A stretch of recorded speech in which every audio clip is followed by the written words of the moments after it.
भौतारिएर हिँडेँ, धेरै ठाउँ भौतारिएर हिँडेँ, म कहीँ निको भएन। लास्टमा यहाँ घुमी यहाँ माछा भौरी आइपुग्यो। माछा भौरी होइन, एउटा भाइले मलाई बताउनु भयो। मैले यहाँ तल एक्सर्साइज गर्दै थिएँ, मैले चासो लिएँ, कान ठाडो पारेँ। यो भाइले सिकाउँदै गर्नुभएको थियो, म पनि बानीको हुन्छ, यो भाइले के भन्नु हुँदैछ भने मैले मनमा हृदयमा।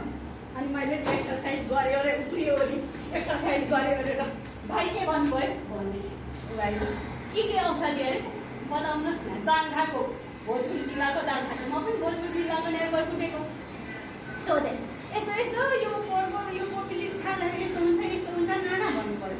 मेरो खुट्टा पनि झम्झमाउँदैछ, अरूलाई पनि म उपचार दिने, आफू पनि रोग बोक्दैछु मेरो शरीरमा। तर मेरो रोग बोक्दाखेरि मेरो त्यो ठाउँमा पो त्यो भाइले गरेकोमा मेरो हृदयले नै मन परायो। त्यो ठाउँमा म जान्छु भने म निको हुन्छु। मेरो पेट पनि मोटो न मोटो, त्यो औषधि खाएँ तर मान्छे त सिल्की पनि भयो।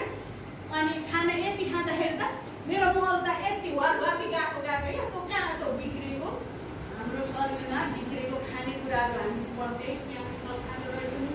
त्यो केमिकलहरू त कालो भएर जाँदो रहेछ क्या। मेरो शरीर पनि फुर्तिलो भयो।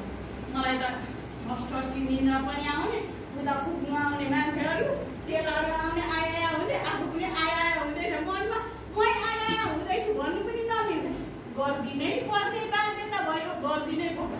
अनि मैले पनि त्यो औषधि लिएर खाएपछि मेरो शरीर फुर्तिलो भयो। 4 बजी त मेरो निन्द्राले छोड्यो। अनि एउटा मेरो चेला कल्पना भेडाटारमा लगेको योचोटि उसलाई ठुलो राम्रो भयो। उसको पनि आमा म यस्तो हुँदैछु, मेरो तल पेट पाकेको लगी जाँदैछ भन्नु होइन। तिमीले जे भए पनि यो कोपलिस खानुहोस्। अब चेलालाई होइन बाहिर त लागे भागेको अरू के त उसलाई उतारिसकेको छ। भित्रको आन्द्राको हाम्रो शरीरको शिरदेखि पाउसम्म त हामीले त्यो फुकेर पनि निको हुँदैन। औषधिले गरेको कि हामीले प्रयोग गर्नु पर्यो। अनि यो खाएपछि ऊ निको भयो। अनि उसलाई बोल्नुमाथि मौका पेसेन्टहरूले बोलाएर दिनुभयो, उसले बताउनु भयो, ऊ निको भयो। अनि अस्ति म भेडारमा म आफै यस्तै हो, दानी भनेको अहिले छैन, केहीबाट केही आइपऱ्यो भने 4 जनाले मलाई पठाएको थियो। अगाडि नै मलाई ढलाउनु त खोज्यो, तर म ढलिनु। लास्टमा त मलाई टिपेर नाकमै पछाएर यहाँबाट रगत गयो। अनि त्यहाँ माथि पनि मलाई सम्मान गर्नु सरहरूले बोलाउनु भएको, सम्मान मेरो लिन रगत पछि थियो। मेरो शरीर बुझेर अनि सम्मान लिएँ। सम्मान लिएपछि अब सबै हाँसी खुसी सबै नाच्नु पर्ने छ नि त। रमाइलो गर्ने गरी त हामीले रमाइलो हुनु पर्यो। म पनि नाचिदिएँ क्या। उहाँ सरले चाहिँ हाँसिदिनु भयो क्या। नाची तर मेरो दिल खुल्ला पारेर म हाँसेँ। तर मेरो दिलमा त मलाई दादा अर्चनहरू त छ नि। अनि आएँ, घरमा आयौँ, गाडीमा आएँ। मलाई गाडीमा बस्नै नदिनु, गाडीमा बस्ने सिटै छैन।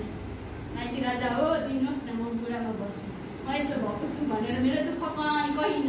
अनि त्यहाँ राख्नुभयो। अनि बसेँ। आएर त्यो पुलिसले नाकबाट पनि लगाएँ, मुखबाट पनि लगाएँ, यो मेरो ओठ पनि बस्छु।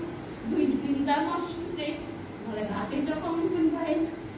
तर यो पुलिसले के निको हुँदो रहेछ, आँखा तिलाको पनि निको हुँदो रहेछ, घाउतिर पनि निको हुँदो रहेछ। भित्र हाम्रो आन्द्रामा घाउतिर सबै विभिन्न किसिम हाम्रो शरीरदेखि बिस्तारै निको हुँदै आनन्द गरिँदो रहेछ। मैले 2टा खाइसकिसकेँ, तर म अर्को जुनी नै पाइसकेँ। धेरै म भौतारिएको मान्छे धेरै ठाउँ गएको लाग्छ न, मेरो आत्माले नै थाहा छ भने जाए। अरूलाई त 25-30 जना म निको पारेको, उदयपुरमा निको पारेको, सिक्किममा पनि निको पारेको, सभामा पनि निको पारेको, भोजपुरमा पनि निको पारेको। मलाई निको पार्ने औषधि कहाँ छ? मेरो हृदयदेखि मागे माछा भौरीमा रहेछ भन्दै भौतारीले आएँ। तपाईँ आउँछ नि, सबै निको हुँ, सबै आनन्द हाम्रो दिने जिन्दगीमा रोग कष्ट नभोगौँ। हामी खाँदैछौँ, सबैजनाले हामीले खाँदैछौँ, केमिकल खाँदैछौँ, झिलिकै माटोको भाँडामा खानेर आयु त हामी झिलिकै बाहिर पनि टिलिकै छौँ, भित्र त हाम्रो रोग कष्टले खाइसक्यो, रोगले खाइसक्यो। तर हामी बुझ्दो रहेछौँ। तर बुझ्ने भनेको हाम्रो 5 मिनेट यहाँ हामीसँग